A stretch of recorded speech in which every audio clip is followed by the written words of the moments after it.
have Lido here for a second masterclass. The one this afternoon was amazing.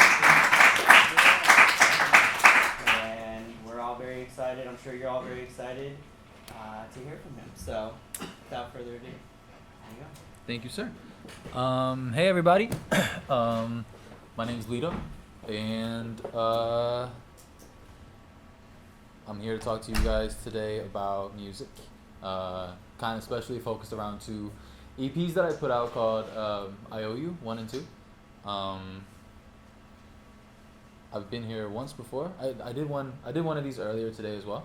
But I've been here once before, and I had a lot of fun, and I figured it'd be a cool excuse coming back here and talking about these couple projects and what's happened since last time.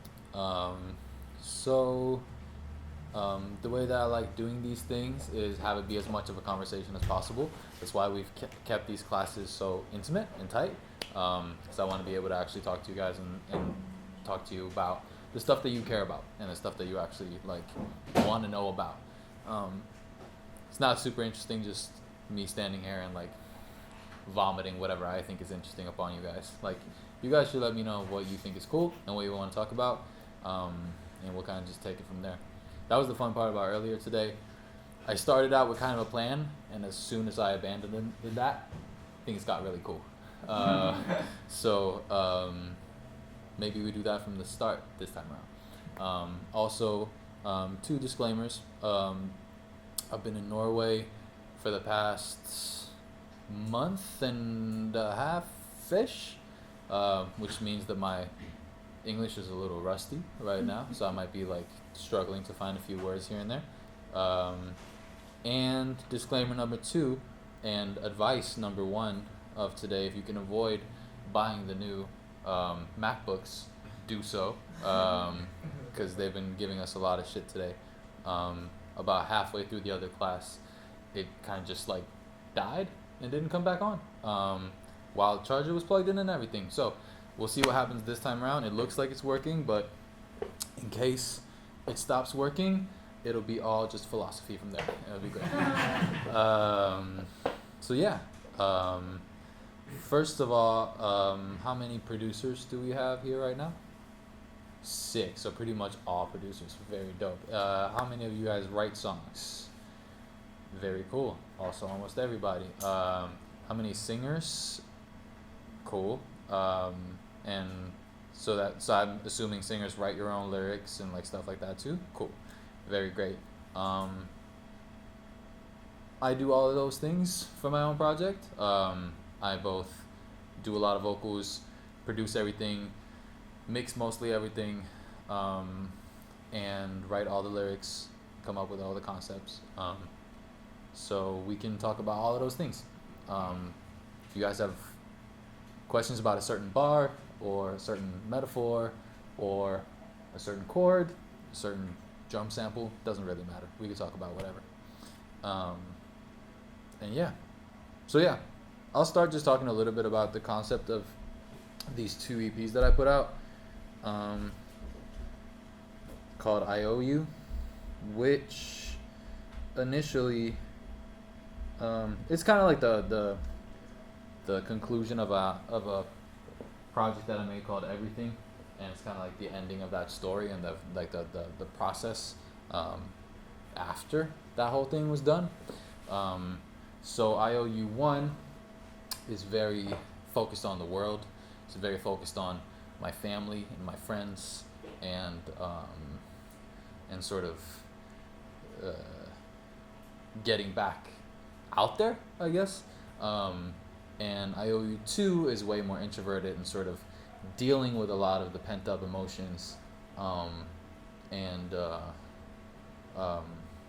more focused on me and self-love and understanding and shit like that.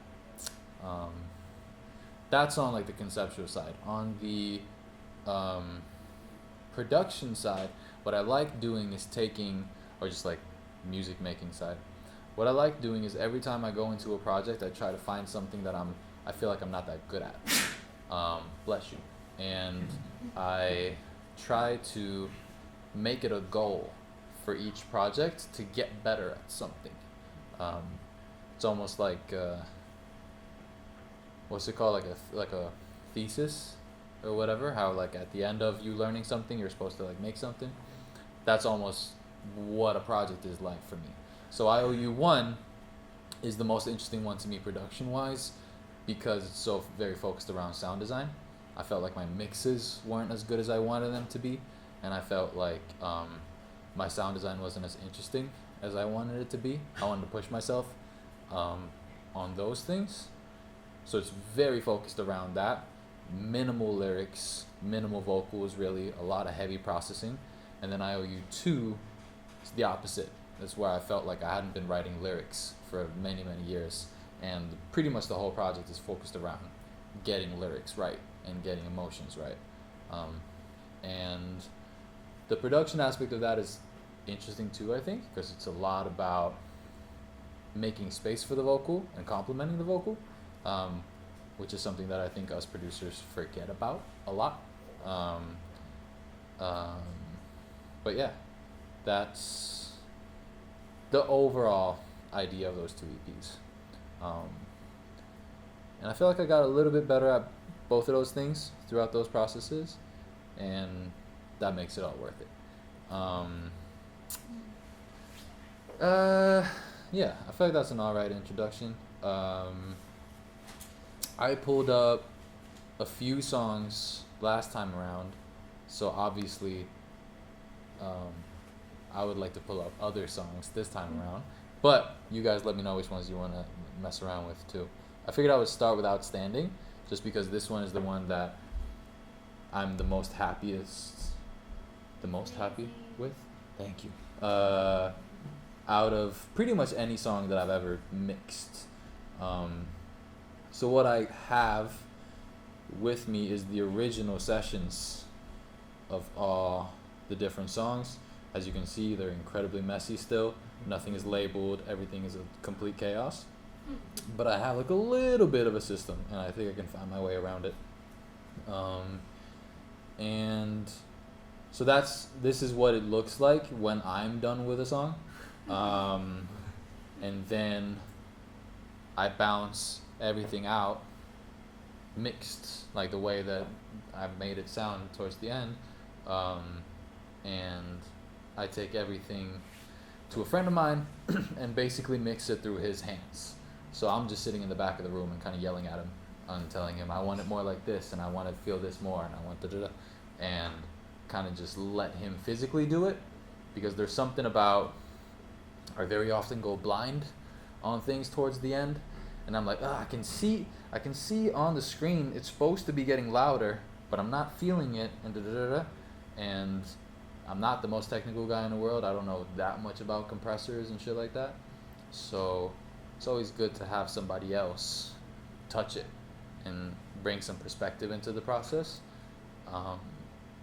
So that is after this. This is as far as I took it, and then I took it a step further with my friend after that. But I figure this is more interesting than just the last mixing stage. So yeah, I'll play a little bit of this, and then let's see if you guys have anything you want to talk about on this one. Happy birthday. I hope all your dreams come true. Pick your feet up. Try again, I'm proud of you. There'll be puddles. There'll be pebbles in your shoe. They almost broke your brother. They almost broke your friend. And soon there'll be another. I know it's not the end for you. You will be outstanding on your own, yeah. On your own, yeah. You will be outstanding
guys are very nice.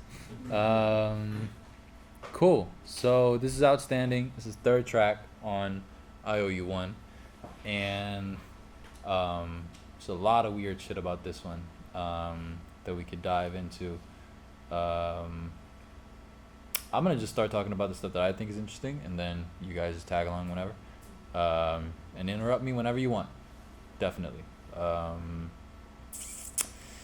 So the first thing that happens in this song is this weird Happy New Day. arpeggio feeling. Oh, first of all, I'm just going to say this is a song about my sister. So the entire concept of this is sort of like words of encouragement for my sister. Her like leaving the nest and like going out into the world, and me having had my path and her finding her path, and dealing with boys and like all the things that you deal with in life. So it's kind of like a song to her. And there's a few conceptual things that happen because of that I'll explain in a little bit. But we'll start from the beginning. So this arpeggio thing right here. So in general, I think I have a pretty like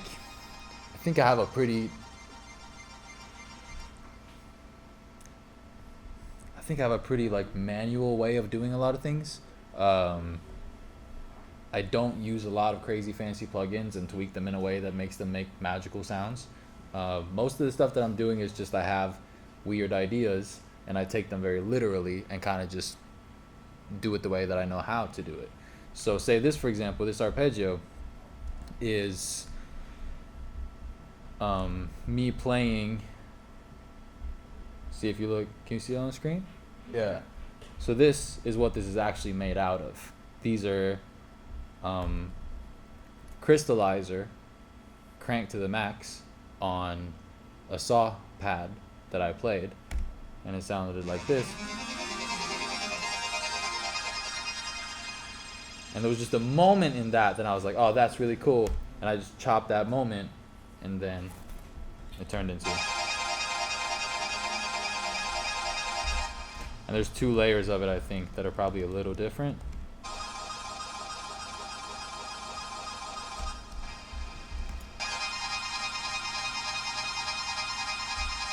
Yeah, and they're basically just like pieces of different moments in that little thing. Just one more time. The first one? Yeah, just that.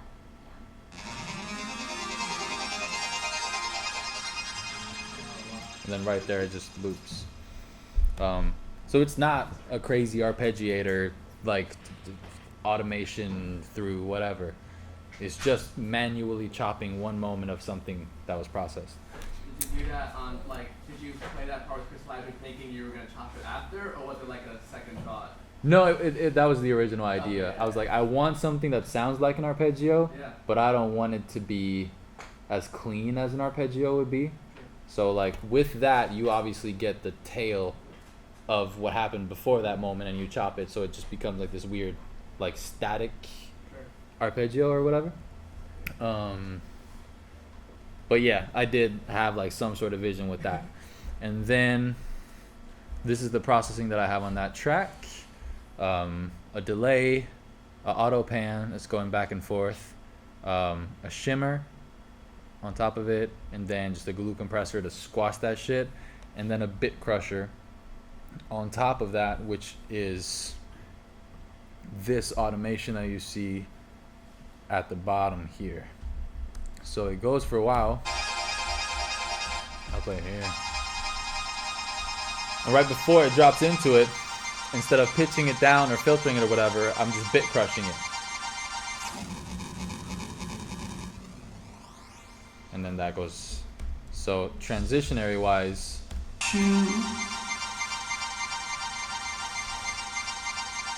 They almost broke your brother. yeah. So that's that. And also conceptually, I wanted the beginning of the song to feel very fragile, which is kind of why I like the arpeggio like sounding synth. And the vocalist performed very fragile without much tuning or anything in the beginning, and kind of like in the back of a room, so it kind of feels like you're sitting in a little room by yourself type of bathroom situation. And it's like a lot of it is a little bit out of tune and kind of fragile and shaky. Happy new day. I hope all your dreams come true. Pick your feet up. Try again, I'm proud of you. And then the performance and the EQ, the processing of the track, changes when the synth comes in with that whole transition. They almost broke your brother. It's much steadier. They almost broke your friend. And soon there'll be another. I know it's not the end. Yeah. All the drums on this one is very percussion-y, which is something that I like a lot. It's kind of ironic because I'm actually a drummer by trade, but I like weird little sounds that make up the drums. And a lot of it is like, this is a bottle somehow pitched up and like tweaked and like probably transiented. Oh, no, look at that. Already sounded like that. Oh, because I have a ping pong delay that I made act like a spring verb. So super high, super fast delay, so you get a little bit of a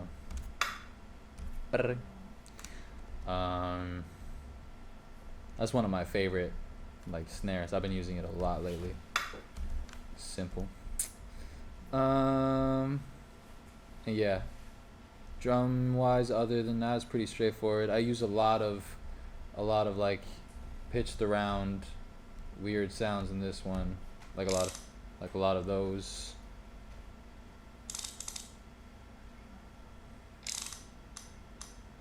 Kind of like pan back and forth.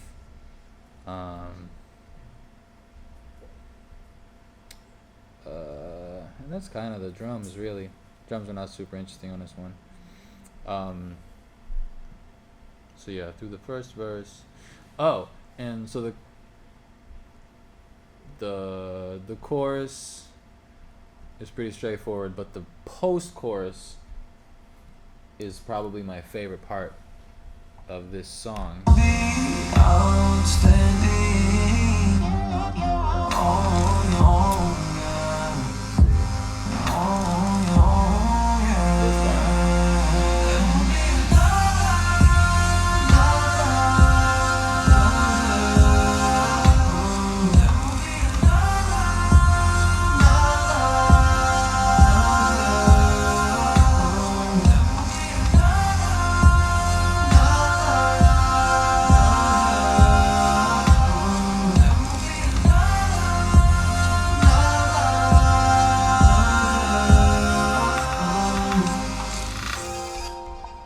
So if you remember, I said this song is about my sister, and the whole concept of the post-chorus is like, don't worry about the boy that you're tripping over right now. There will be another. There will be more like him, and it'll be better, and whatever. So to underline that, which is something I love doing, and it sort of like adds like a layer of depth to your songs, is when you take the concept into the actual production and the way you executed things. So in this one, talking about how there will be another, each harmony is a different vocalist in this part. They're all different boys, as in it could be this one, it could be this one, it could be this one. So first guy is my friend Cho, There will be another. and then Santel comes in, and then Parker comes in. And they're all kind of panned out. So like Cho is super wide and up there, and then Santel happens a little bit on the right side, I think, and then Parker happens a little bit on the left side. So it's like all of these options that you actually have that are like all cheering for you. Super cute shit, I know. And I hate repeating sections. So whenever in a song, there'll be repeating elements, but I always try to switch each section up a little bit somehow. So even though that's very much a chorus,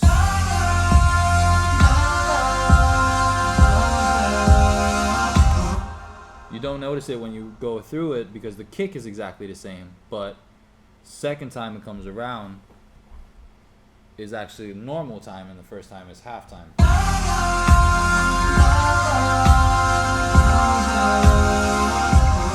In comparison to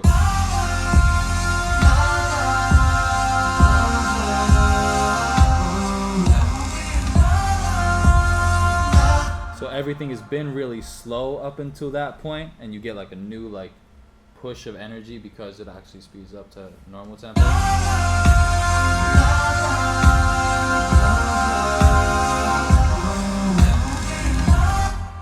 Same with the post-chorus. The second post-chorus doesn't have, the second pre-chorus doesn't have any like regular kicks the way that the first pre-chorus has.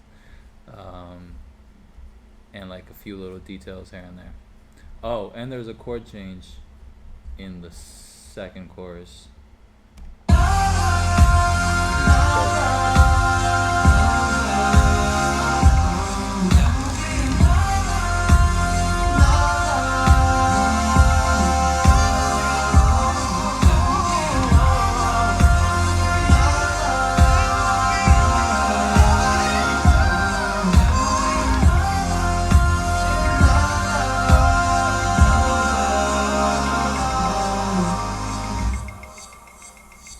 Ad libs too are like the different vocalists doing shit back and forth. Santa. He always comes with the falsetto. Crazy guy. And like that chord change is low key. I don't know if I've shown this to anybody before, but so this song started out as a bootleg, as a remix, and I'm gonna see if I can play it. And I forget every time, and then I hear that chord change, and I remember why I did that in the first place, because it was supposed to be a part of a remix where the chords were completely different. And you probably even know the song. Let me see. Right here. Happy birthday. I hope all your dreams come true.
Yeah, the chords were originally written for that, because it does the weird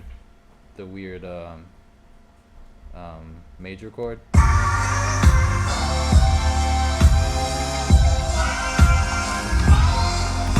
is why that was phrasing that way. So yeah, shit starts in weird ways. And then the outro is also kind of strange. So the outro was originally written for, I was working on a song with Alice in Wonderland, and we wrote a bridge for it that we didn't end up using. And it happened to be in the same key as this one. And I was like, I want to do that. Do you guys remember like old like music videos from the 2000s when like there would be a little like clip of another song or another video at the end of the video? That shit was so cool. So like I'm trying to do that with music. I'm trying to have like tiny songs at the end of other songs. Kind of like, well, Justin Timberlake did it on Future Sex Love Sounds, where like the second half of the song is kind of the same song but different. I love that, so I've been doing that a lot. So it's kind of completely separate, and it was kind of just like a song that I couldn't figure out how to write, and I couldn't figure out what it was, but it fit on the end of this, so I kind of just put it at the end of it as like a little Easter egg for those who bother to listen through the whole song. So yeah. I think it might be my downfall.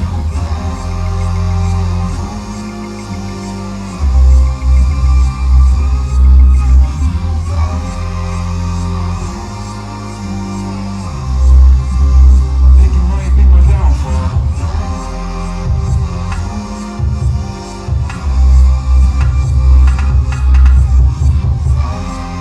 So a lot of people ask me how I do like the like vocal harmony stuff that I do, and each process is so different. So it's kind of hard to give a definitive answer, because this, for example, isn't anything.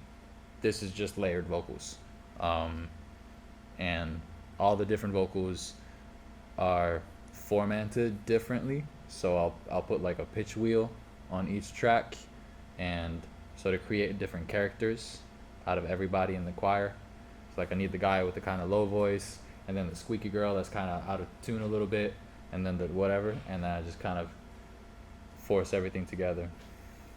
The thing that makes it sound like harmonizer is probably the fact that I always take the bass harmony and octave it down, and then add a lot of bass to that layer, so it feels like you're playing it, because you have way too much sub for a voice to naturally have.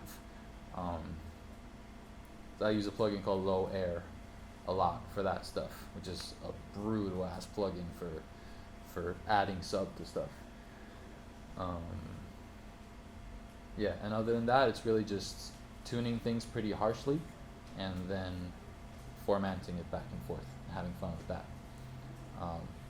But I do use a lot of like plugins for harmonizers and stuff like that too, so we could talk about that in other songs. Was that section in the same key from when you first wrote it? I think so, yeah. Okay. I'm pretty sure. This is in the same tempo anyway. It might have been a little bit off, and I ended up pitching it like a slight bit, but I'm pretty sure it wasn't the same. I mean, we can check. Nope, it was 2 semitones off. Yeah. But it really doesn't change the processing much the same.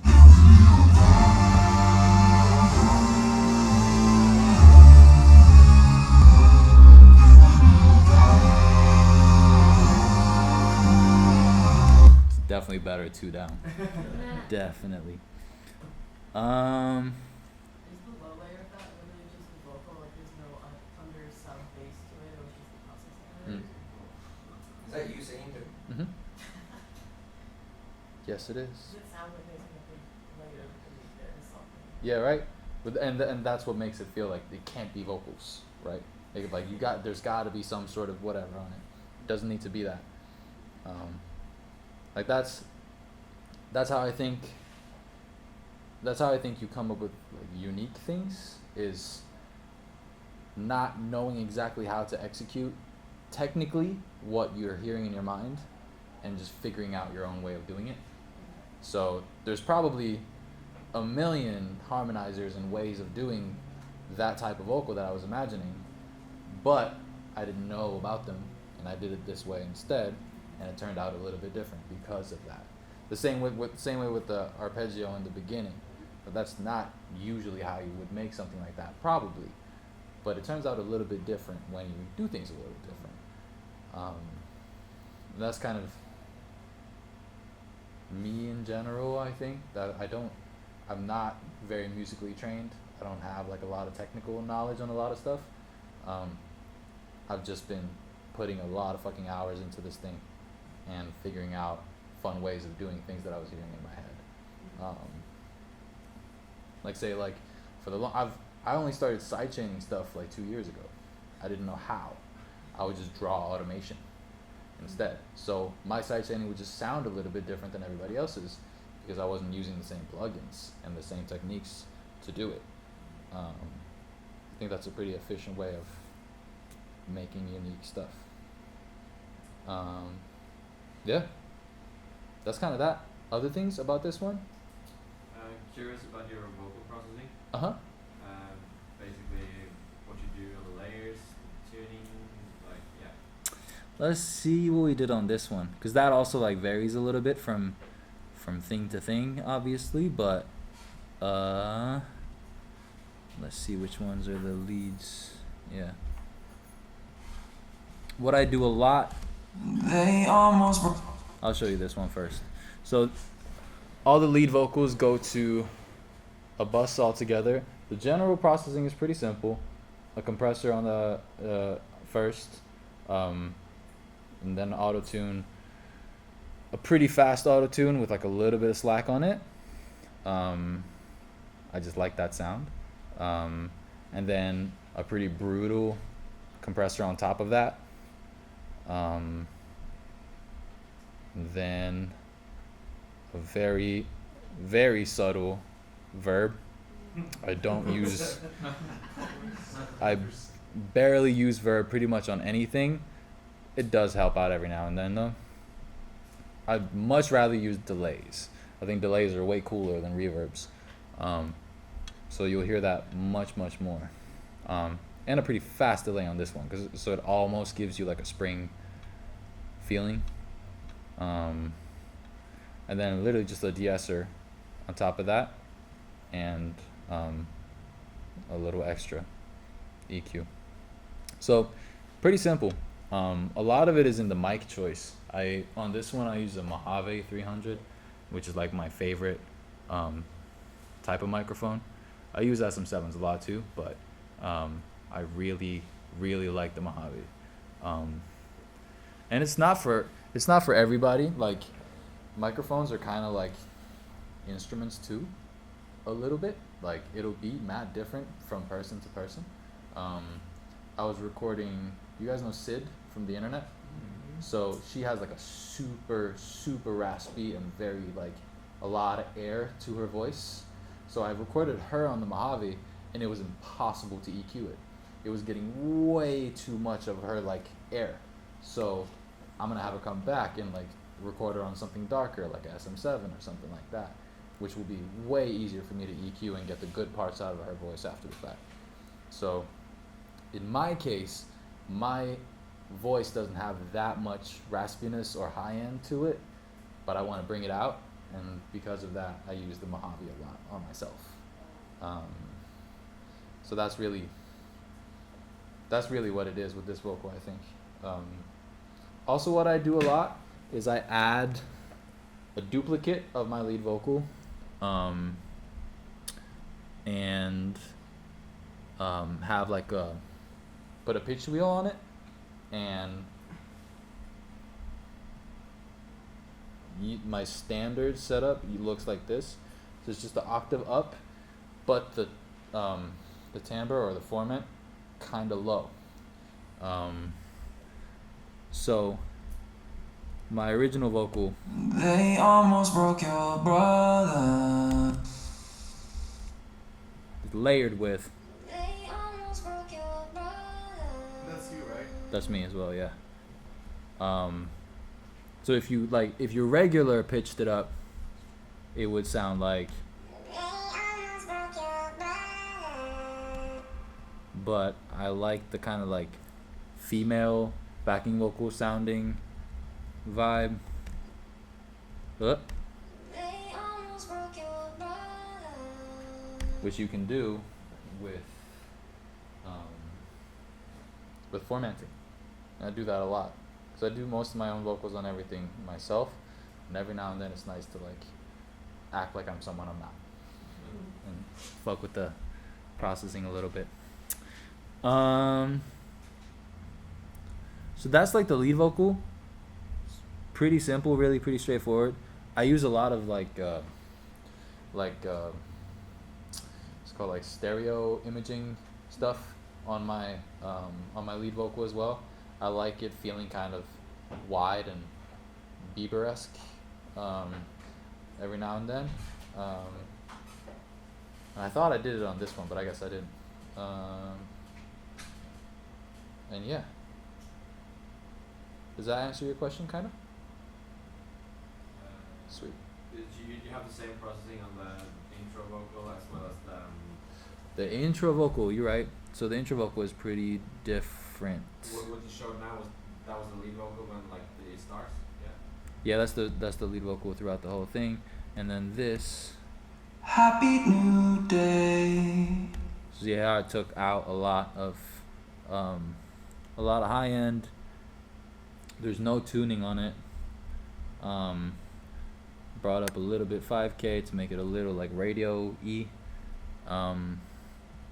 De-essed it pretty hard, and then an even faster delay, pretty high up that too for being a delay. That gives you a little bit of like a bathroom feeling. And then this is like the most bathroomy one. So pretty high mix, at least for me, on a reverb.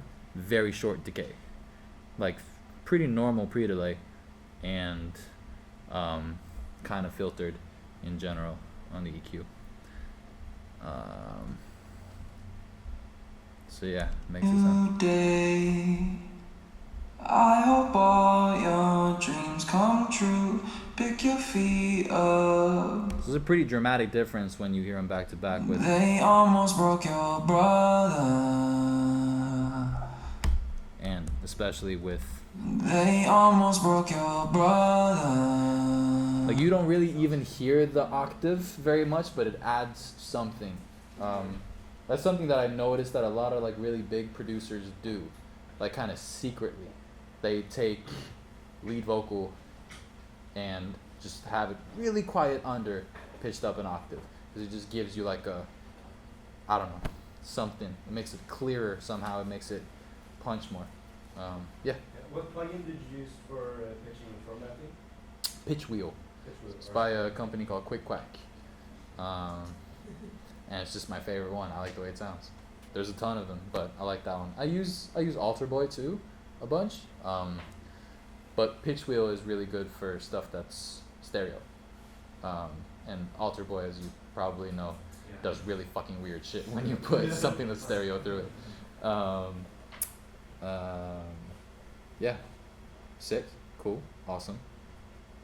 That's one song. Should we move on to a different one? Also, that from that intro into the part A, I guess, the EQ spectrum like changed, right? What did you like meant by that? I'm sorry. One more time.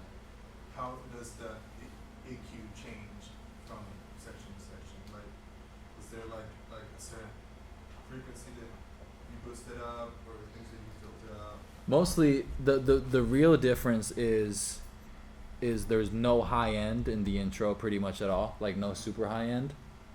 And then at the same time, I introduce a lot of elements with a lot of high end, both like the kind of saw that's so aggressive high end register wise, comparatively to the that has nothing up there at all. It's very small. Even though it's panned out, it still feels really small and weird. And there's also a layer of strings on that synth. Like very quietly, just to like just to fill it out. Is there a bass in that too? Is that all the saw pad? That's all the saw pad. Crazy. I'm guessing that there's a lot of shit on this one. One of my favorite things to do is take saw pads and do the whole like 4 stereo thing. So I use a lot of stereo wideners on saw pads as well, and that's a very easy way to make your synths fit together. Is force one of them to be completely stereo, have nothing in the middle, have a different one sit in the middle, and they'll blend nicely.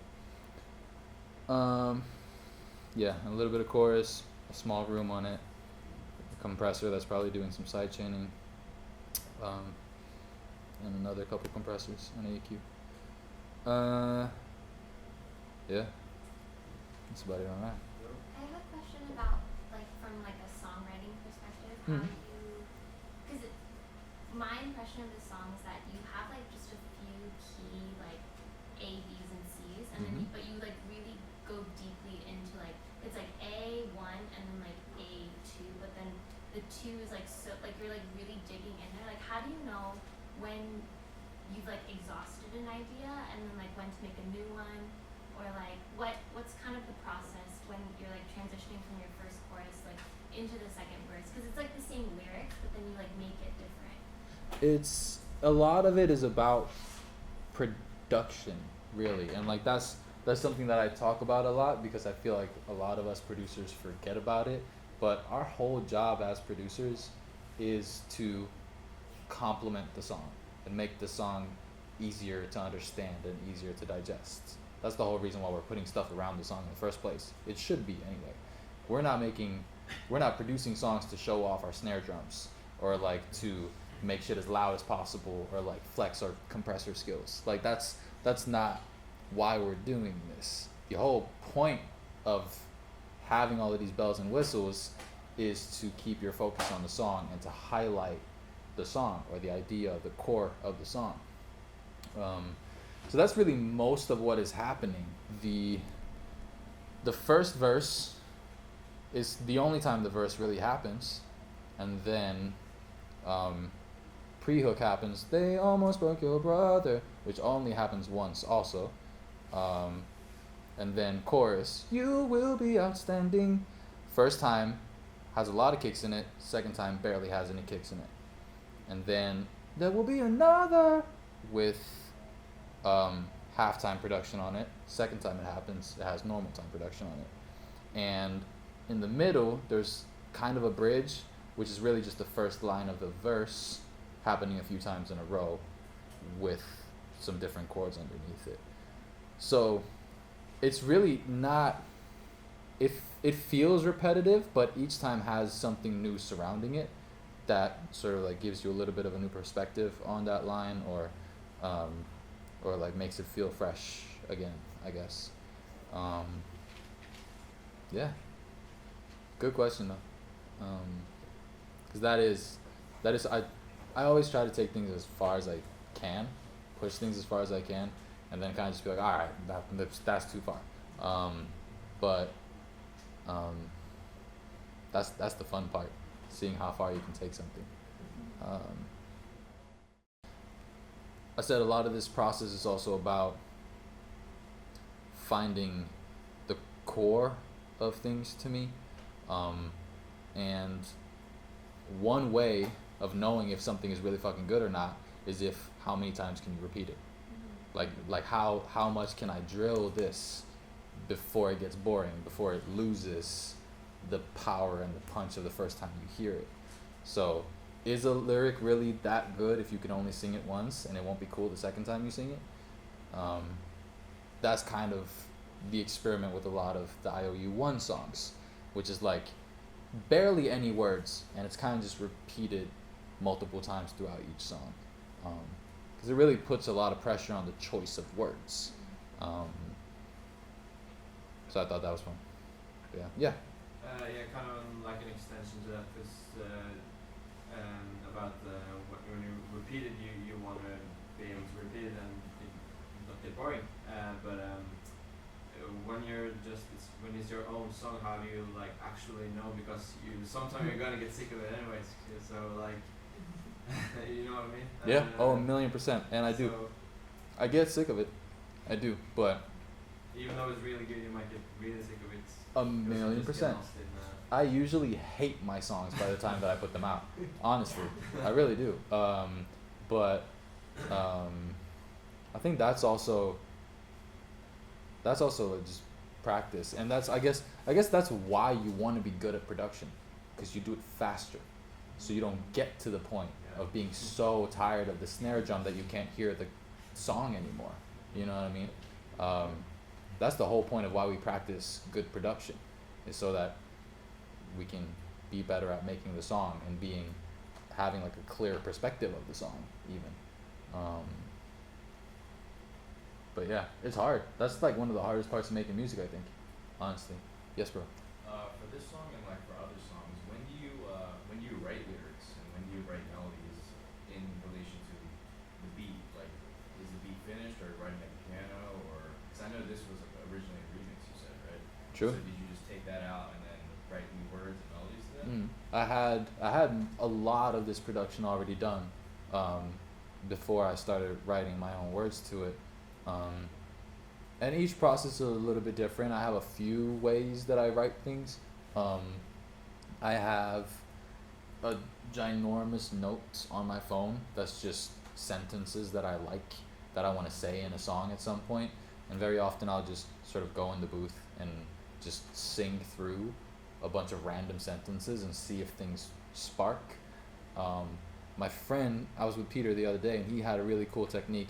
He said he when he listens to songs, he takes the first 3 words in each like new part, each like verse or each chorus or whatever, and writes only the 3 first words in a note, and then tries to finish the sentence in his own way, and that way like writes new things about new stuff. But it's like a way, it's the thing that like gets you rolling, sort of. But lately, I've been doing a lot of. It's a nice segue actually. Lately, I've been doing like a lot of production work and writing together with rappers, and rappers have a very different way of writing now than they used to. Rappers sort of. The whole writing process happens while you're recording. So the way most people do it now is that you go in a recording booth and you start mumbling until your first sentence makes sense. And then when that sentence makes sense, all of a sudden you're like, all right, that's the first sentence. And you listen to it, it's like, what did I actually say? Cool, what do I say after that? And then you mumble the next sentence until that makes sense. And then it's like a puzzle, like this like chronological puzzle. And it's really cool because you get these like winding, weird songs out of it, and not the regular like structured, I know exactly what's gonna happen every time a new part comes in, type pop songs. And I thought that was really like artsy in a way. It's low key kind of like classical music because it's very linear. Like you have all these like motives and all of these like little melodies that repeat, and you have a theme and you have a vibe, but it kind of just keeps going. And that's something I've been trying to do a lot with my music. So I'm gonna play you a song where I do that. You guys can choose. I do it on a few different ones. For those of you who know these songs, I do it on 3 Million, I do it on X, and I do it on Flaws. Which one of those should I do something with now? Which one should I? Flaws? Alright, Flaws. Cool. I didn't open up that one last time, so that's cool. And I think there's some extra vocals in here that weren't on the released version too. You guys good? We're chilling? Cool. Let me know if I get boring. When you're trying to pick your strings, like, do you have one string that like you always go to? But I know you also use like live strings a lot. But I noticed on Outstanding you definitely were using a DST. Like, do you spend like a long time finding one that sounds like amazing and real? Because I mean all your strings sound like like real strings. Thank you. I mean, what I do very often is I prefer the omnisphere strings. I use those a lot, just the regular ass omnisphere strings. And there's a few patches that are great, just depending on what vibe I'm trying to evoke. But what I do a lot is that I'll bring in, even when the strings are fake, I'll bring in one or two players, just to play through and add the texture of real strings on top of the fake stuff. Because that shit is so hard to fake. It's really hard to find string patches that don't sound like the biggest orchestra you've ever heard in your life. That's hard. So what I do very often is I have, like, I don't know enough about recording techniques to really like go crazy with making strings sound incredible. So what I'll do very often is I'll record a violin and a cello and basically cut out everything up until like 2K, somewhere between 2K and 5K, and just only use the texture, only the squeaks and the mistakes and the texture of the very high end of those strings, and just layer them kind of like low in the background, double them a bunch, and then now I have the texture of real strings on top of strings that are fat, you know what I mean? So that's. Did you do that on Outstanding too? No, because that was only the texture was the saw pad in that. That was just layered like identical to the saw pad. So I just wanted the chorus-y effect almost of strings to mess with the kind of plain saw pad, which is why I layered those two things. Yeah, bro. You were. Nope. Oh, I think I saw his hand somewhere. Yeah, but I kind of changed my mind. On your Drowning remix. Yeah. You did a while back. Those are contact strings, contact pizzicatos. Okay. Yeah. They That was before I could afford to put strings in the studio with me. they sound real to me. I don't know a lot about strings, but like the melody, they sound like very. Great. Thanks. I thought they were real. That's tight. No, definitely not. Very much not. But I remember tweaking them a lot. Definitely. All right. Well, we'll go into this one. Flaws. This one too is pretty much a freestyle, really. It started out in these sessions that I was in Chicago with a bunch of friends, and we were making a lot of music for a long time. And these are one of the ideas that just became too strange for the project we were working on. And I was like, I'll take that and run with it. So we sampled a record. Oh shit, I've actually forgotten what her name is. Top of my head. Anyway, we sampled a record, and really like we pitched it the fuck up and chopped it and made it really weird. And I added some saw chords to it, and the immediate thing that came to mind was to write a gospel song, really. And there's something, the most beautiful gospel songs to me in the world is the ones that can be about any sort of love. It doesn't need to be religious. It doesn't need to be about a person. You can change a few words and it'll be about just the universal understanding of love. And I thought that was, that shit is so powerful to me when I hear those songs, where I'm like, this can mean so many things to me at different stages in my life, or depending on who I am as a person at that time. So that's what I tried to do with this. And I definitely like, I didn't fully go in on it, but that was the thing that sparked this song. So the chorus is kind of like a gospel chorus, and the chords are low-key gospel chords. They're just kind of hidden. You don't really understand that they're there.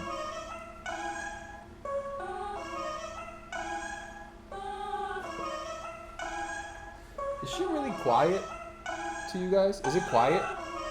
It's all right. Cool. Good.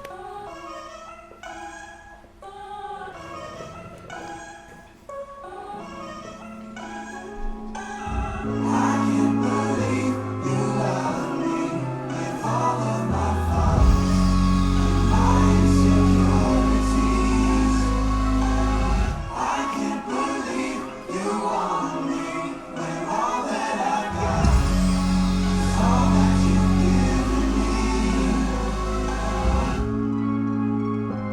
really like the part that separates your core from your aura.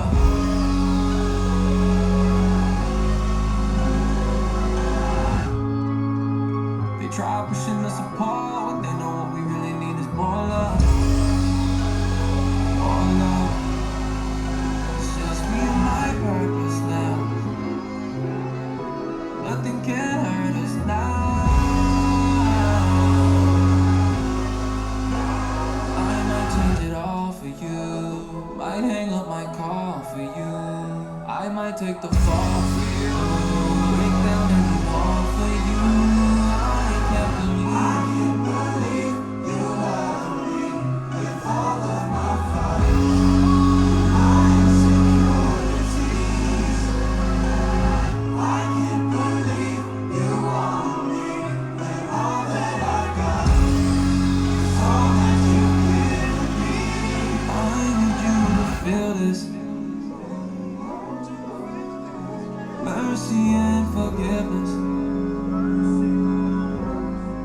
Please don't mind your business so damn much. They said it would be impossible, but here you are. No matter what is keeping you down, it might be fountains and fountains of doubt. It might be something that numbers can't count. It might be rainstorms, it might be drought. No matter what it is, I know I'm not in control. I am but a vessel, I am but a flow. I am never lonely when I am alone. I know that your love is unconditional. I can't believe you love me.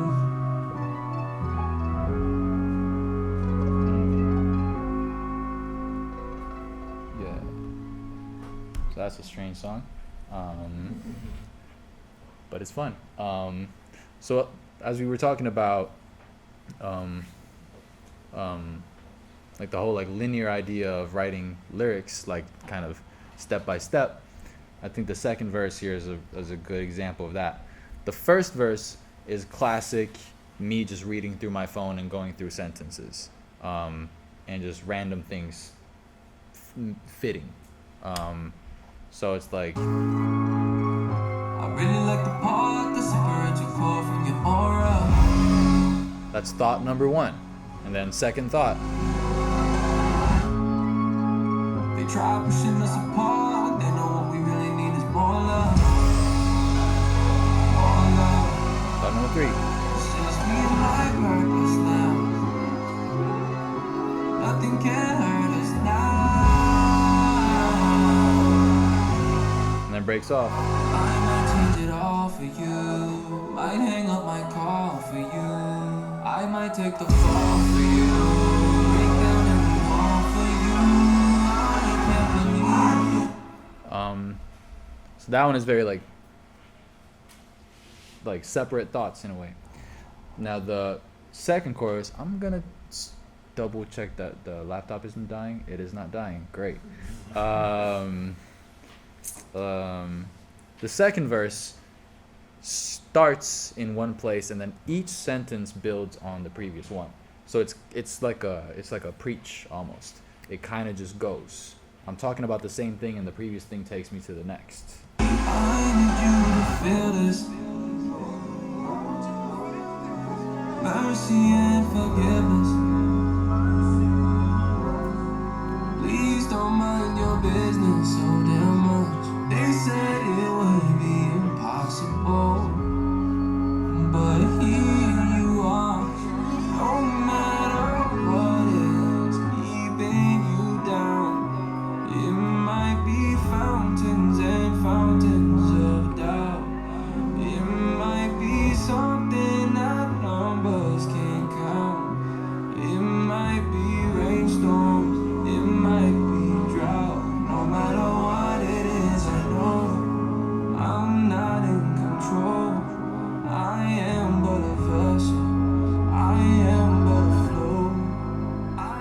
kind of just like a continuous like stream of consciousness style verse.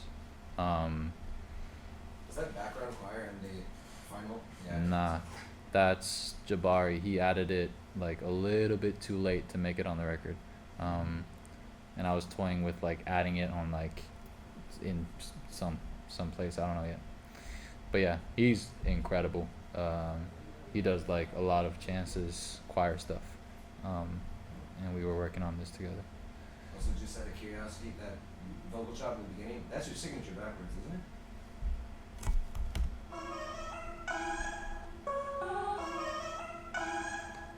Yeah.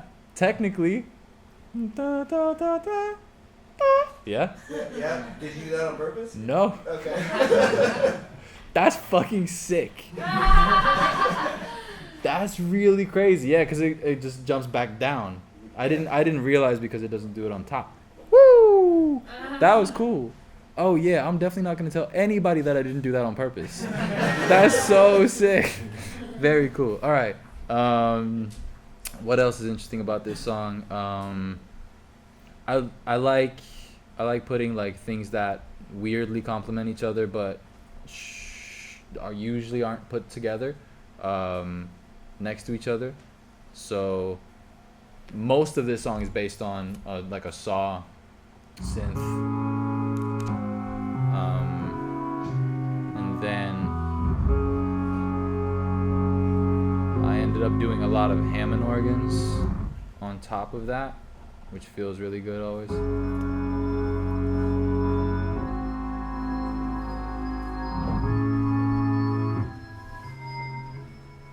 Also an instrument that's really hard to fake. It just sounds better as a real Hammond organ always. I recorded this in my house in Norway. And Do you use a real organ for that? yeah, a real B3.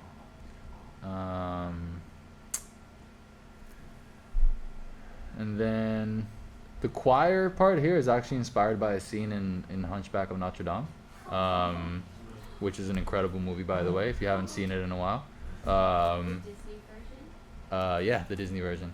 And there's a part in, I think, yeah, it's Esmeralda's song, and at one point it breaks out, and there's like 3 vocalists that are stacked a bunch, singing like kind of like a prayer in the middle of the song, and it sounds kind of like a very small service, like a very tiny church, and it's kind of like a pleading like prayer.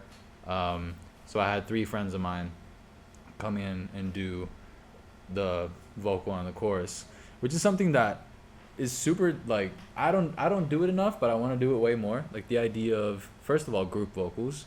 We don't ever do group vocals anymore. That shit is so cool. And also the idea of me not singing the chorus on my songs. So I'm actually not a part of this choir. I can't believe you love me with all of my flaws and my insecurities. I can't believe you want me when all that I've got Yeah. is all that you've given me. Because then when my voice comes in, I really like the part that's spiritual. it's fresh. So now I'm already a minute and a half into the song. I'm introducing my voice for the first time. It's like, there's something new that just happened, which I think is effective. Yeah, that's that song. I noticed there's like some oohs that sound like there's maybe like even 10 of them. How Mhm. did you do that? Well, that's Jabari. He did a lot of extra vocals after the song was really done. So this is all of him here. And there's just one person singing all of it. But he's incredible.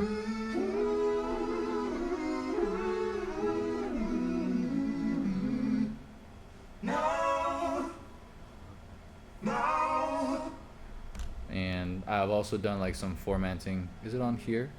Nah, I've done it on the individual tracks, where something I do a lot is use that pitch wheel plugin that I was talking about, and pitch things up an octave and then keep the mix pretty low. So it's actually on the same track, and you just get a little bit of an octave on top. So that's what I've done with a lot of this. Sounds like there's a bunch of other, yeah, like a lot of formatting in general.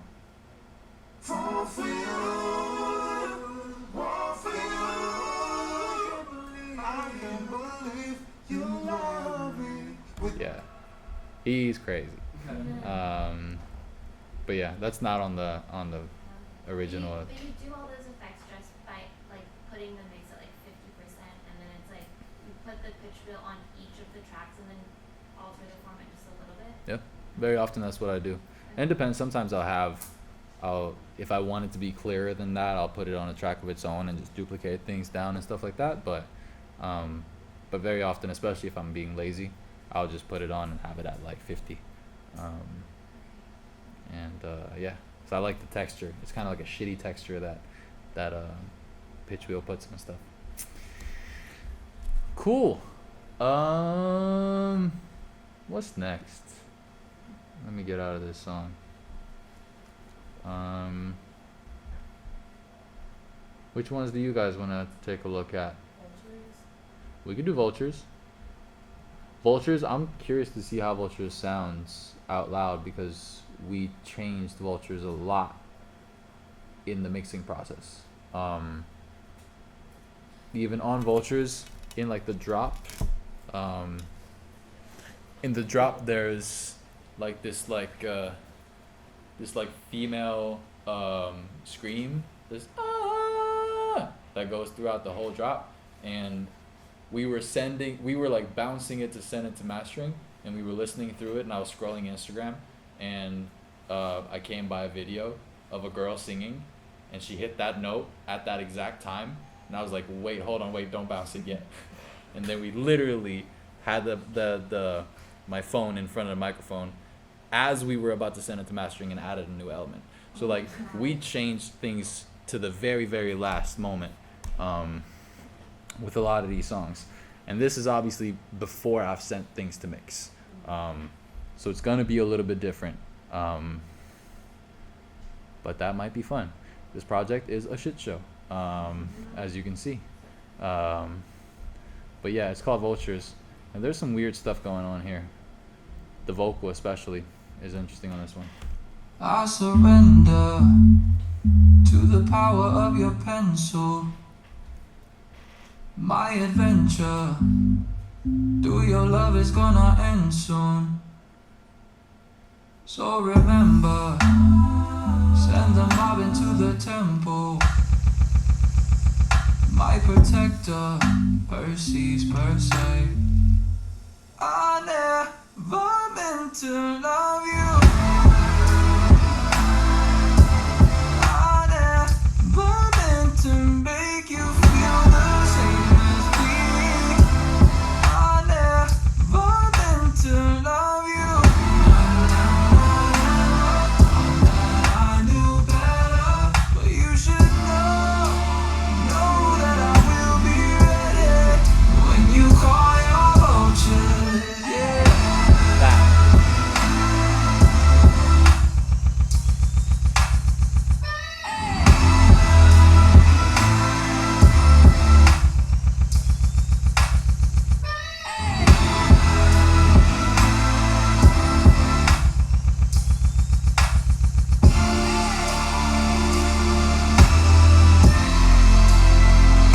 Welcome to my body. My legs tired and my bones itch for some darkness. Feed me till I'm heartless. I will go bad, bad, bad as I need to be for the garbage. Sweet release of piranhas to the carcass.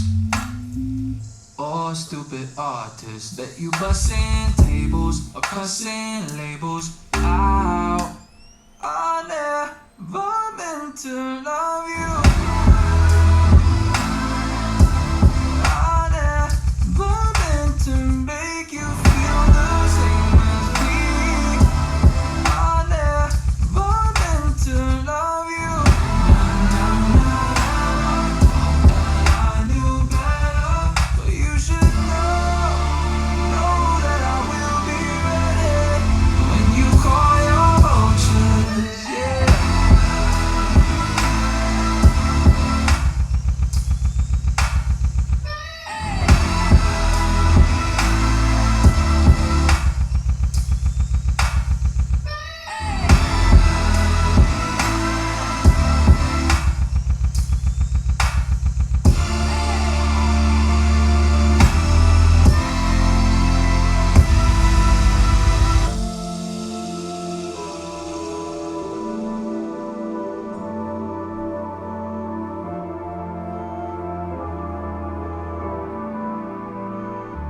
I told my best friend about the first time I saw you. I told my best friend about the best times we had. I told my best friend about the first time you pulled up. I told my best friend about the last time I left. I told my best friend about the first time you said. I told my best friend never let me go back again. Well, the vocal, first of all, I think is a good example of like the kind of like Biebery processing that I like putting a stereo maker on top of the vocal and pushing it out pretty heavily. I surrender to the power of your pencil. As you can see, there's a lot going on this vocal. Two different compressors, some tune, and then an altiverb.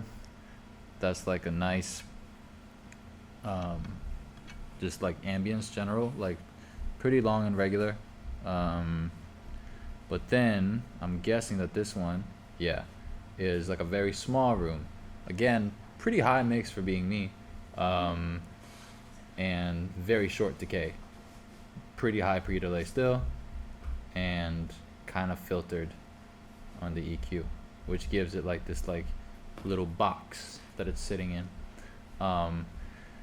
which I also automated so that the altiverb, well, both of the verbs, it looks like, both of the verbs. I surrender to the power of your pencil. Are doing something throughout the whole verse. My protector, Percy's per se. And then it dries up. I never meant to love you. Because I wanted that space to be completely dry. Because there's nothing else going on at that moment. Send the mob into the temple. Feels nice with some room. My protector, Percy's per se. I never meant to love you. Yeah, classic. Dry everything up right before it comes back in. Yeah. Is there bass in the drop part, or is that still from the saw? I think there is bass in this one. Let's see. Yep.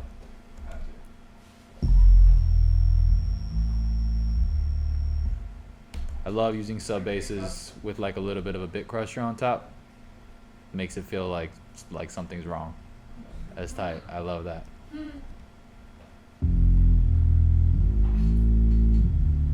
And one of those that have way more like actual juice in it, with like a little low cut on it. And then all of these things are just supporting the different melodies within the chords that I wanted to like bring out. So they're acting like different band members almost that are supporting different melodies. On top of bass. Pretty nasty in itself. And then we add all of these omnispheres.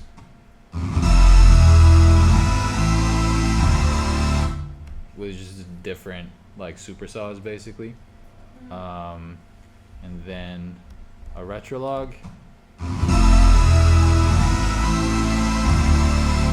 And a diva on top. Are those all doing the same voicings? No, not completely. They're kind of like shuffled around. They're all based around the same thing because I want the same timing of everything. Right. And especially with I never write anything. I always record everything through a MIDI controller. So, and like you can see there's kind of like the organ technique on how you'll have like a little roll in the beginning. I love doing that on synths. So you see that in the beginning of these takes. And if I had 17 different at the same time, there would be no punch in it at all But if they do the same thing, I get like a whoa, which is nice. But yeah, they're not doing the identical thing, and they're all different octaves, and different pannings and stuff around. Yeah, bro. I had a question kind of about those same chords. Does it have a lot of like reverse things going into them to make them like hit extra hard, or is it just the? I think it's just. Synths? I think it's just the initial like left hand like sweep. It's actually just notes hitting. Because I don't think I have any reverse stuff happening here. It sounds kind of like a reverse kick or something like that, just to make it. Yeah, right. You know? I think it's literally just that.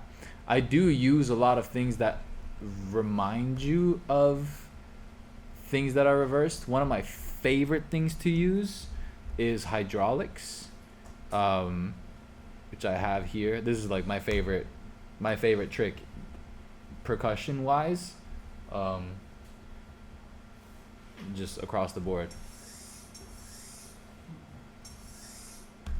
Hold on, let me see if I can turn that up a little bit for you guys. What is that? Hydraulics. So it's like a pump or like something like forcing air,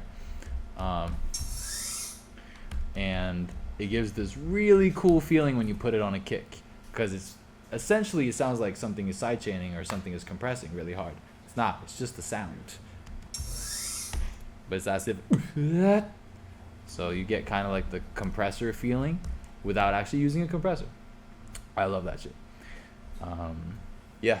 Do you record those kind of things yourself, like that, and the bottle and that kind of stuff? A lot. Yeah. A lot. I definitely keep like one of those little, what are they called? The Zoom mic? Yeah, exactly, the Zoom. I keep one of those with me all the time, and I do record a lot of things, honestly, off of my phone too. I use a lot of voice notes in my songs in general. I don't think I recorded that one. I definitely did not record that one. But yeah, I do. One of my favorite things to use. Ah, shit. Hold on, I'll show that. That's not even out yet, but that's okay. This thing. Like I love using like noises from recordings, like bad noises, like microphones bumping into things and shit like that, especially off of voice notes, because you get so many weird little things. So all the drums in this, I'll play you a little bit of it.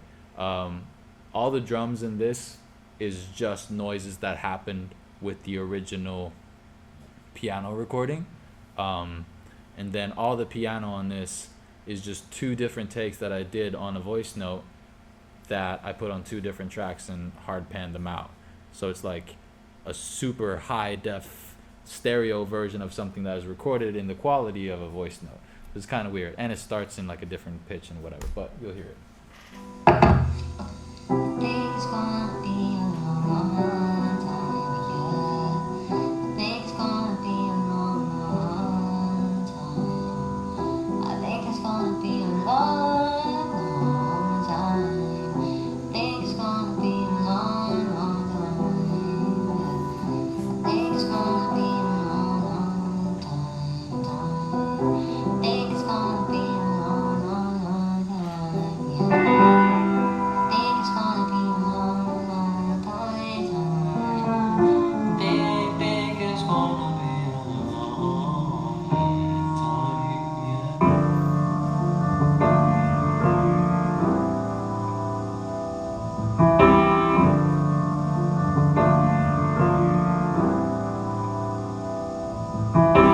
She packed my bags last night, pre-flight,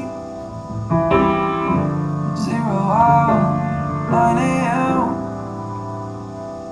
And I'm gonna be high as a kite by then.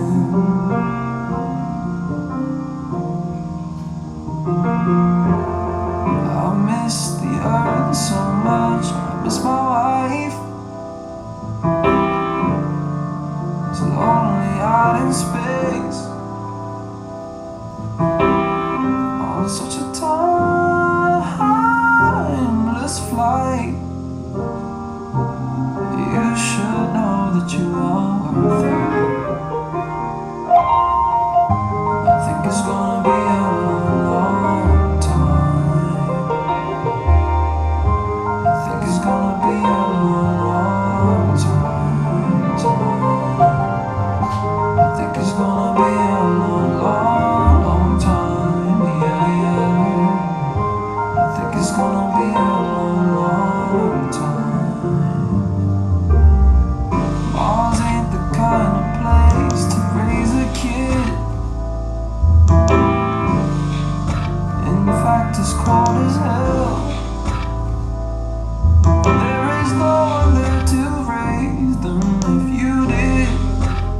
was really all I wanted to show you guys. That's all just me picking my phone off and like clicking the recording off. So the tick tick is the iPhone click. Shit like that is fun. So I do that a lot. A lot of like the sound design, a lot of my percussion is kind of accidental. It's just like weird sounds that happen all of a sudden that I thought was cool, that I somehow managed to like make into a percussion thing. What kind of piano was that? Is that a real piano? No, that's the voice note. So all that entire song is Oh, just that one. part's just- It's just one voice note, and just duplicated a bunch of times and different like pitched up an octave on the chorus and a bunch of reverbs and like a lot of processing. But the entire thing is, other than the bass line is played. Other than that, it's just one voice note, like treated. Yeah. You have a riser and vultures that sounds like a camera. Did you record that as well from a camera, or did you make that? No, that's also like from some sort of bank. I think that's from like I know BBC put out a lot of really good sound effects a few years ago. I think it's from that. But let's see. Is it these? Nope, not those. Is it? Nope, that's just me pretending to be a hi-hat.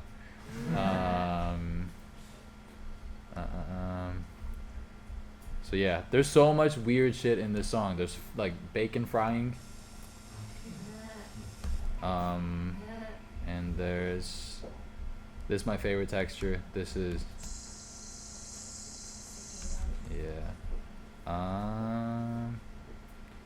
I know which one you're talking about, but can I find it? As you can see, my shit is not organized at all at this point in the process. Is it this one? Yeah. Yeah, that. Yeah, that's like the flash on a camera charging. Also just like a sound effect that I found somewhere. I didn't record it, but I like using that one a lot too. It's like a natural riser. Yeah.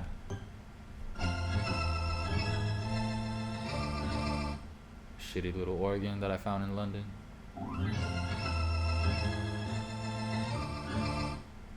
Yeah. Bunch of stuff. What is the bass? Like kind of sound? Oh, that's a reverse kick drum. So it's this layer, I think. Oh, yeah. Again, something that sounds like it's a Moog that I put a filter on and like automated and like did whatever. Nah, it's just reversed and chopped.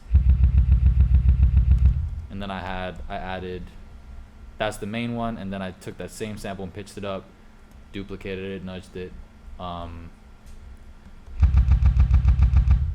then I got like a little bit more texture out of it. So that's really what you're hearing. Does this have something to do with it? Yeah, like a reverse open hat. That's also supporting it a little bit. But yeah. I'm trying to think what other things to talk about on this one. Nah. The concept is like really weird. Concept is about like breaking up with somebody and them like calling the vultures on you, and like the role that vultures play in nature, how like important of like a cleanup system it is, so how painful and like weird it is, but at the same time important to moving on. I don't know, weird shit going on in my head. It's all good. Anyway, any other songs that you guys want to mess around with, or I have one question about your chords. So on that one? Yeah. It's fine. When you have the multiple chords going on at the same time, you're supporting them with the different sounds, correct?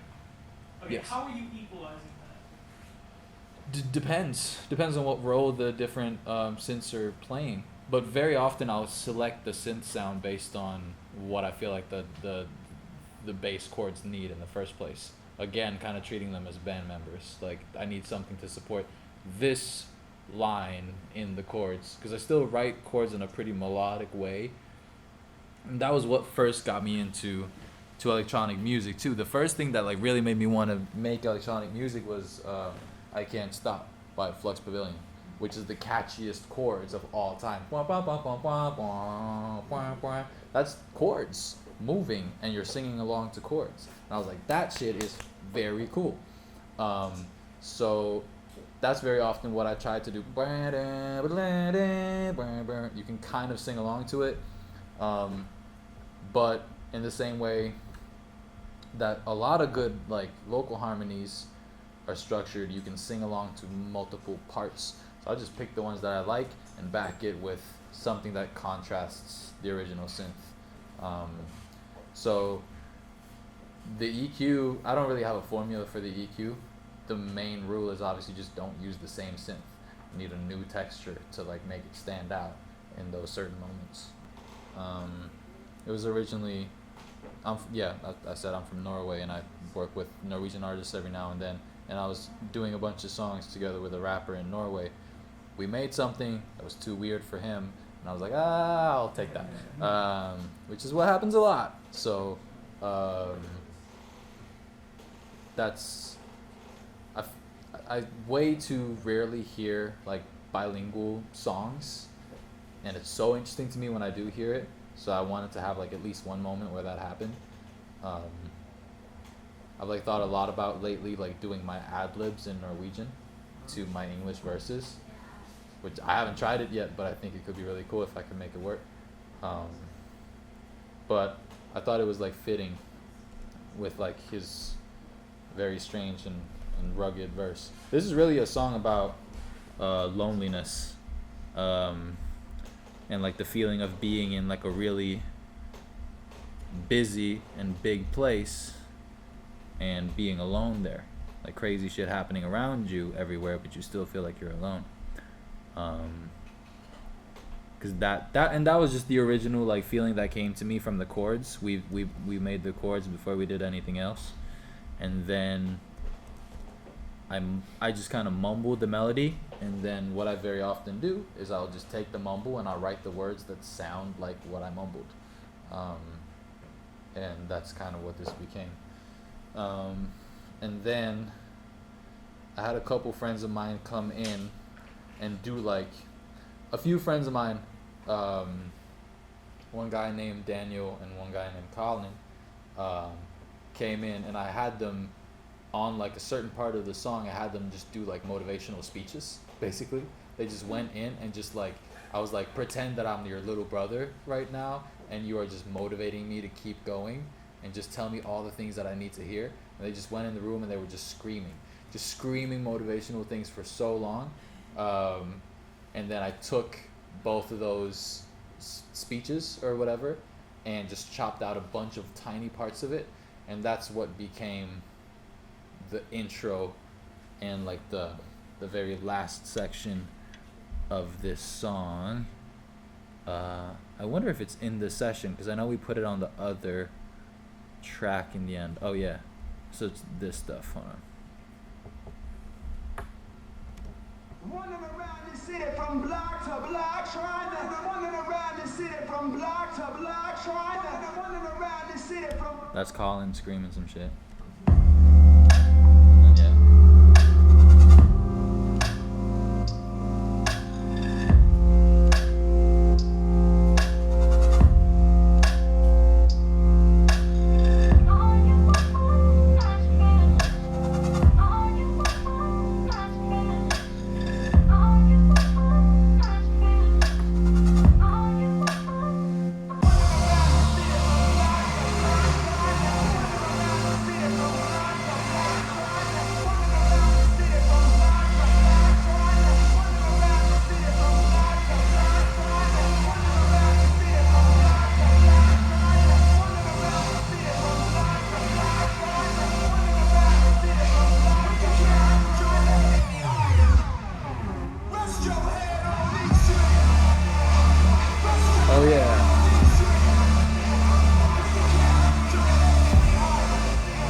This is actually just the audio from a iPhone video of when I was writing it.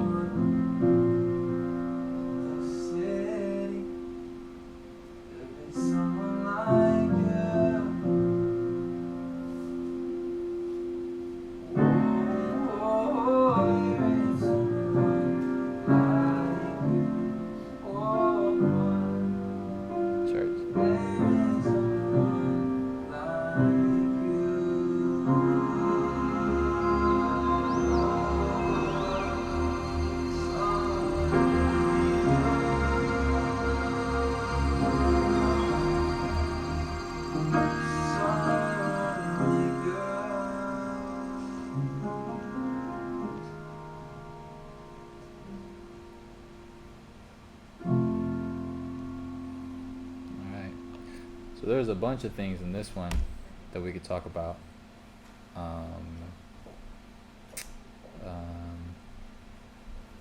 I think my favorite moment is actually that last moment in this song, because I love the idea of having something that sounds super lo-fi all of a sudden just like become a huge moment. I'm trying to remember how exactly I did that. So I added a bass to it, and then let's look at these other layers, what they actually are. Textural stuff. Probably some strings. Oh, fake organs. Another fake organ playing something else. Fake strings. Let's see.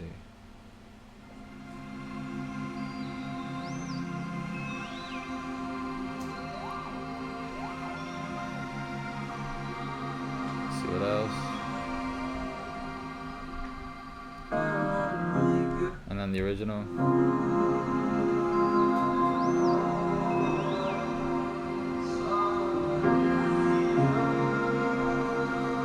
With a bunch of effects on that. So I bounced that out. I added like automation and like a ton of reverb on that just for that moment, and then the same thing with this pitched up version of it.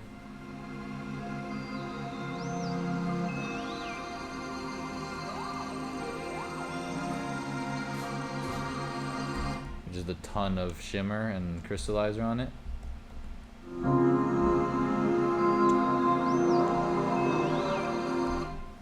And all together it becomes this little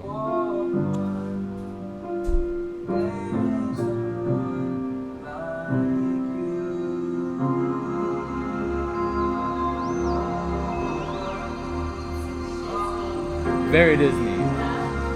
Very Disney. Good point. How do you usually start a track? Like, you start with drums, start with chords, like, depends? It depends, but very often I'll start with chords. So that's very often the most important thing to me, and then drums happen pretty quickly after that.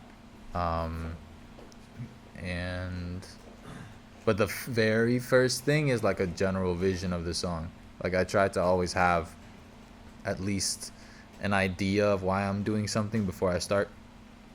So like I want to write a song that is orange in my mind, or like I want to write a song that is called Corner Love. I don't know why, I just wish a song called Corner Love existed. Or I want to write a song that's about coffee, or like I try to have like a concept first, because then I can just make chords that feel like that concept, and the song kind of writes itself from there. You don't just sit down and just something happens. You like It does. Oh, all the time.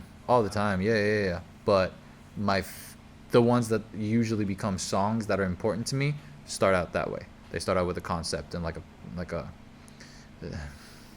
vision, I guess, or whatever. Just out of curiosity, when you're doing that, like you have an idea, let's say you want to do like this really emotional, sad song, and then you're making chords and you find something completely different. Do you like save the sad song for later and work on that new idea that you just sparked and you found, or do you like save the new idea and continue with the sad idea that you wanted to do? Well, Like how do you debate which one's more important? And like, Right. which one's right in your head right then? Because now you have two. Well, it depends. If I'm in the room with someone else, and we're kind of making music that's like not purposeless, but like music that doesn't have like a definitive like home, or like a if we're not making music for a specific person or whatever, and I want it to be for me, if I make something and I'm like, this should be for me, I'll very quickly be like, let me save that for later, and then continue in direction. But if I'm making music by myself, I'll continue the flow, because if it sparked something else, usually that means that I have more inspiration for the new thing that just happened, so I'll continue in that and I'll save the other thing for later. So yeah, it just depends on the situation, because if I'm by myself, I can have like a million different like turns. I can change stuff back and forth and back and forth and back and forth. If I'm working with somebody, usually you have like a little bit of a direction or goal in mind, and you try to protect that a little bit. But that was the case with this one, for example. Like, we started this one and I was like, I feel like this is supposed to be my song, so I'm not gonna take it as far as I could take it. I'm not gonna try to force it to become a Unge Ferrari song just because we're in the studio right now together. Let me put this to the side. And then a couple days later, I was like, remember that one idea? I want it for me. Can you put a verse on it? So there's always a little bit of psychology involved with that too.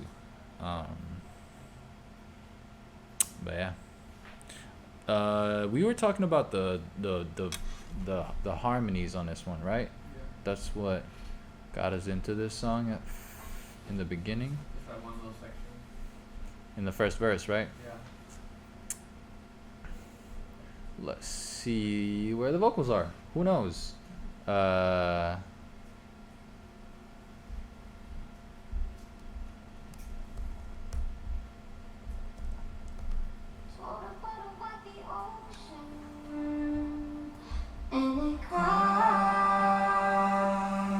yeah, there's a lot of vocals. Hold on. So we're gonna put those in there. And where's my lead at? I think that's fine. Yeah.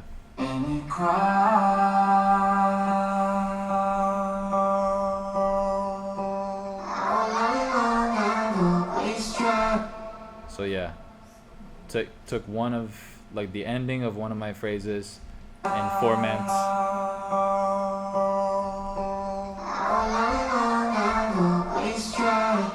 To say your neighbor's life, you put on your best friend. And these little Smurfs is just me. I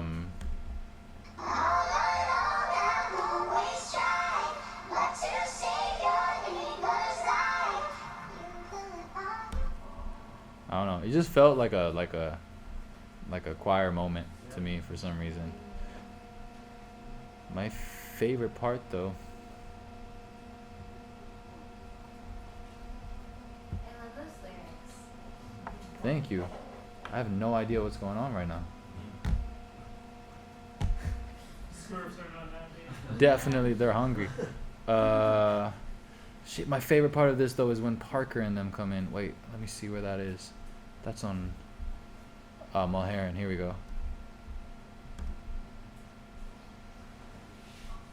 Mulherron brothers. You guys got to look out for the Mulherron brothers. These two twins that are absolutely incredible singers who do a lot of backing vocals for me. They sing on Outstanding as well.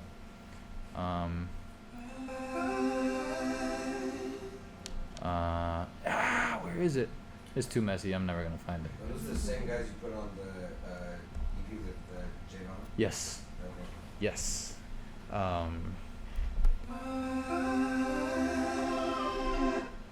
Yeah, that's my favorite shit in the whole thing. And he goes, because it comes out of my vocal and kind of just takes over. Let me see. Ah, shit. I really should have. organize this stuff better before I saw you guys today. Let me see.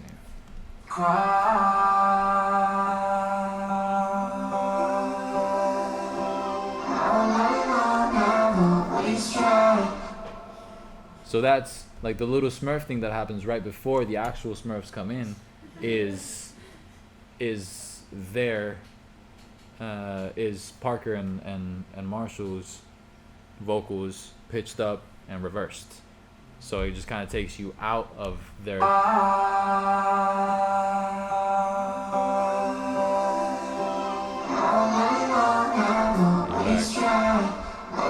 just like a nice intro to the Smurfs that are about to come in.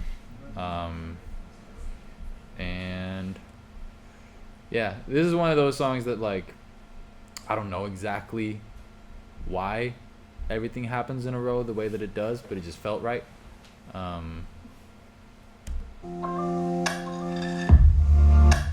Told about the ocean.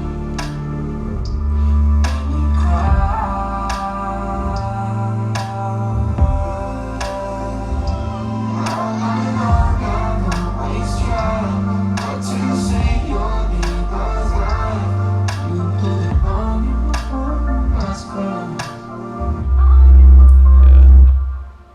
Yeah.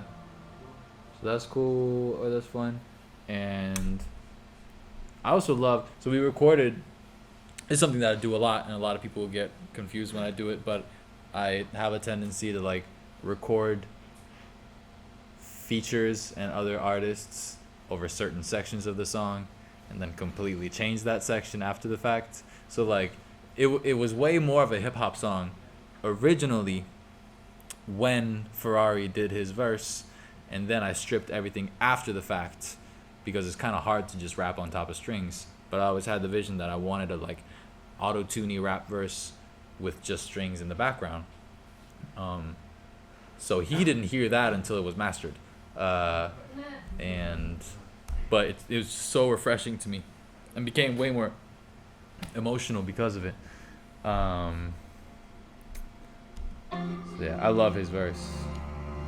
Villa i Marbella, kropp som en fiolin, hud som en Freja. Drömmer om att sova, sex är live. Filma i bil, men på tak i en Vicon. And this is also a mixture of real strings and fake strings. Let me see if I can, yeah, so this is just the real strings.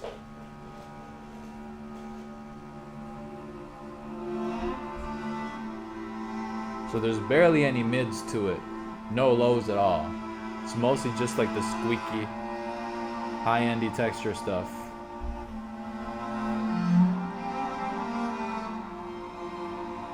And like the super high.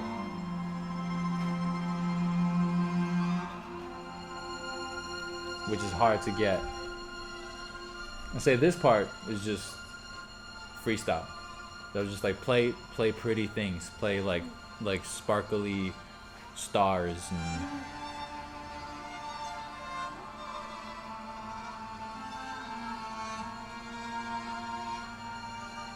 and goes back up. But with the fake strings, you have a lot more food.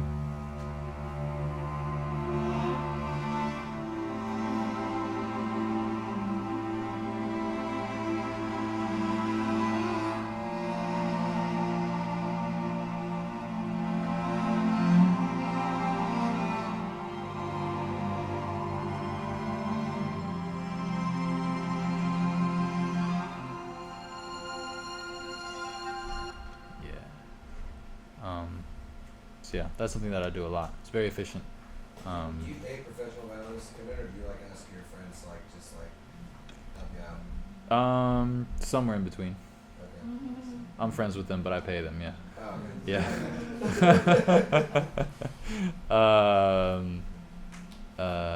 Yeah. I just found like my crew of people that I like working with, and they do everything with me now.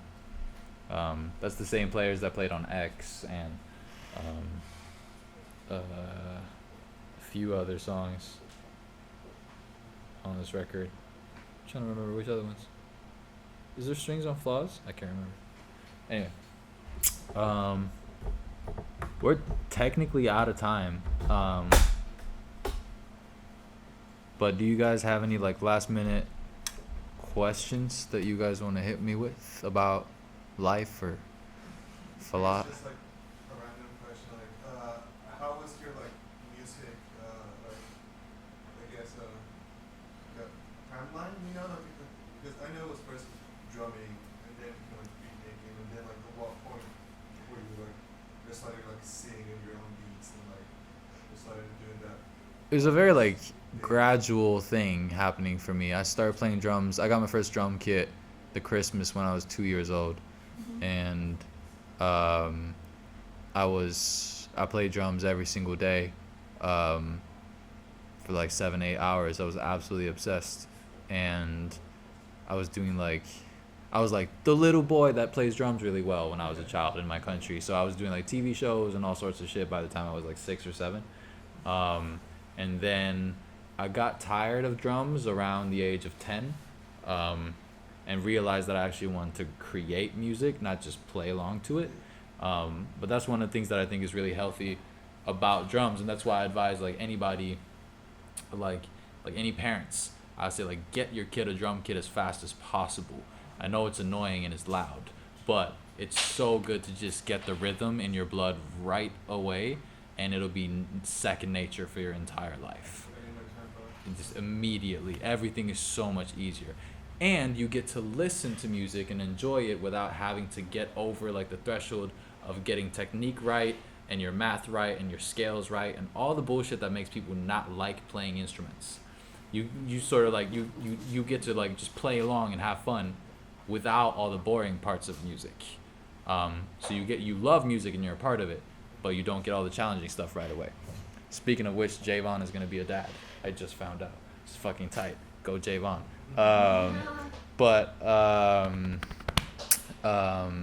When I was around the age of 10 or 11, I found like Band in a Box on my dad's laptop, and I was like, this is cool, and I started messing around with it, but without really understanding what I was doing. And then I made a song, submitted it to a TV show, and it got picked up. I was a part of this little like TV contest thing for kids, and realized that, oh shit, like I want to sing and I want to write songs. And I thought I was a rapper for a while. I wasn't. And I put out a ton of like mixtapes and a couple albums worth of like very melodic pop, the R&B stuff. Did really well. And kind of the same thing happened around like when I was like 19 or 20. I got kind of sick of that because I sort of got trapped. People were expecting me to make a certain type of music, and I really didn't enjoy it anymore. I wanted to do something crazier. So then, while being in this like major label contract and having all this pressure on me, I started creating alter egos as like a hobby, basically, as like an outlet to make the shit that I really wanted to make, just fun stuff again, which became Trippy Turtle and Lido. And then nobody in my country pretty much liked it at all. But a bunch of people here liked it. So I was like, oh, cool, I'll go to America. So I did, and just kept putting music out on the internet. And now I'm here. Pretty much. That's more or less like the evolution. And a bunch of like weird stuff in between. But that's the, yeah. Yes, bro. The song you have with Day is probably like one of the most cohesive tracks you ever had. Hey, It's thank you. So full and like every section is so good. Like I was wondering how did that come about? Like you guys were probably in the studio together. Yeah, we had a couple sessions together, and we made a few songs, and that was kind of just like us messing around one night because we had been listening to a lot of Bobby Brown and like old New Jack Swing music, and we're super inspired, and we were just like, let's make something like this just for fun, and it became really cool. And it was like one of those like weird tracks that made 0 sense for my project and 0 sense for their project, but that was just way too cool to like let it die on a hard drive somewhere. So we just put it out really without much of a plan or anything. We're just like, we gotta put this out just because. But yeah, that was just us being inspired by New Jack Swing. Yeah. Mm-hmm. Have you always written in English? Because you were mentioning that you like want to start singing more Norwegian. Like, if you do both, like, do you make different types of music? Like, what do they mean to you? I don't know yet. I've always written in English. I've always been like, there's like a barrier that happens when you're saying stuff in another language. Like, say when you learn curse words in a different language, it doesn't feel as bad as when you curse in English, right? It's kind of like the same with writing songs in English for me. It was like I could say things that were really vulnerable and really personal to me, but I feel like I had like a layer of protection because it wasn't in my own language. And I think that's the way a lot of people in Norway feel, because most of the music, like most of the pop music created in Norway is in English. And I think it's because like sentences like I love you and I miss you and like stuff like that sounds a bit awkward in Norwegian. Sounds really good in English for some reason. So yeah, I've always written in English, as long as I can remember. But I do want to implement Norwegian elements somehow, but I'm still experimenting with that. I don't know exactly how to do it yet. But you think that in Norwegian it'll like be deeper because it's like your home turf, or like because English you're saying is like it protects you. Almost? Yeah, it does. Maybe. The things that I have written in Norwegian in my life have been like insanely vulnerable to me, like very, very, very personal. So it is kind of scary, but I don't know yet.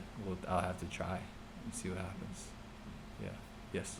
The track that never made it on the EP with Javon, I love that track. Is it ever coming out? It's in his hands now. Really? Oh, Yeah. Like it's with him. Mm-hmm. So it's up to him if it goes on his album or if. So sad if that died on Time to start emailing. So sad. That song was so cool. Thanks, man. Yeah, some West Coast shit. Yeah, we don't have a plan for it yet, and he's extremely like, he's extremely conceptual with all of his music. So whether or not it'll fit what he's doing next, I don't know, but it's definitely in his hands. So if he wants to put it out at some point, maybe.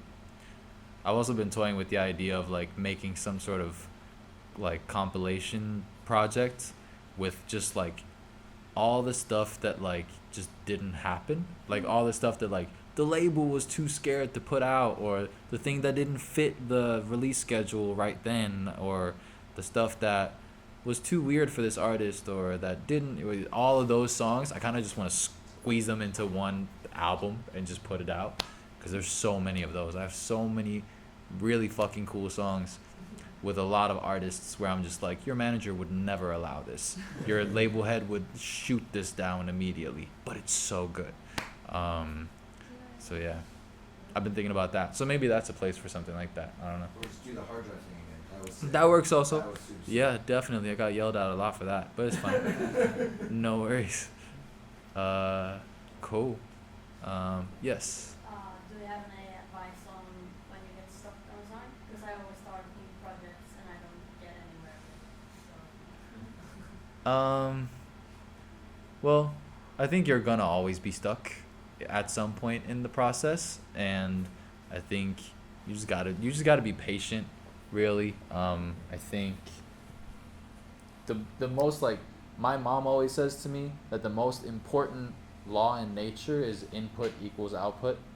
Like, what you put into something is what you get out of it. Literally any step in nature, anywhere, any time, that's a fact.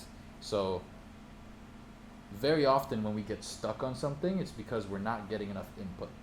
It's because we're not listening to enough music, or we're not experiencing enough, we're not having enough conversations, we're not like consuming other forms of art enough. We're not getting input. That's why we don't have anything to put out anymore. So that's the most important thing for me. When I get stuck on something, I listen. I listen through so much music until I'm like refilled and I have something to put out again. Or I just go and I live. I go experience things. I talk to people. I travel places. Fuck some shit up. Like just to get things started and have things to talk about and to put out. Because that's the thing that I always get stuck with. It's lyrics and it's like finishing up songs. And very often it's because I'm just comparing the song to itself.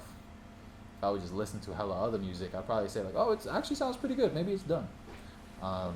So I'd say, yeah, if you're stuck, usually it means you're not taking in enough things. But you're always going to be stuck. You just be patient. Yeah. You did this awesome, orchestra performance, and who was over in Norway or wherever. Yeah. Cork. Cork. Cork. Yeah. I love that. Thanks. So if you ever do something like that in LA, that would be super sick, especially with Ireland. I would love that. Because I know it's a huge project probably, but it's just that was awesome. It is a huge project, and there's a lot of logistics that go into that.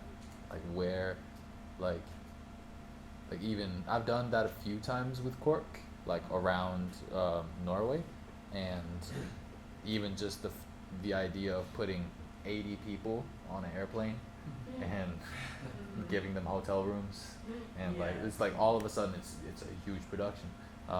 So it just takes a lot, but I would love to do it, especially with this project. We are trying to figure out how to do this with Cork. I'm talking to them right now, and hopefully we'll make that happen at some point. But I don't know if I'm going to be able to get them here, so I would have to convince an orchestra here to do it with me, which would be cool. I would love to do that, but there's a lot of logistics going into that. So. Did all the arranging for that? Like it's awesome. No, I got a lot of help with the arrangements on that. I freestyled out and wrote out a bunch of different like ideas and key like melodies and things, and I don't write sheet music well enough to be able to do something like that. So I had a bunch of help with that part of it. But it was like a really fun collaborative process, and again, just sometimes doing things through other people's hands, like doing things like collaboration essentially like is the only way to create any synergy. Like I can put out as much as I want of just me and my stuff, but it won't be unique until it like crashes with somebody else's stuff somehow. You know what I mean? Mm-hmm. It'll get boring in the long run. So it probably wouldn't be as cool if I did it on my own. I'd be super proud, but the arranger definitely like added a lot of value to that. So yeah, I don't think I could have done it on my own. That was awesome. Thanks. Appreciate it. All right. Well, thank you guys so much for coming. It's been really cool.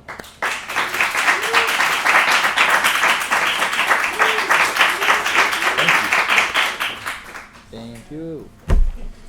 Sick.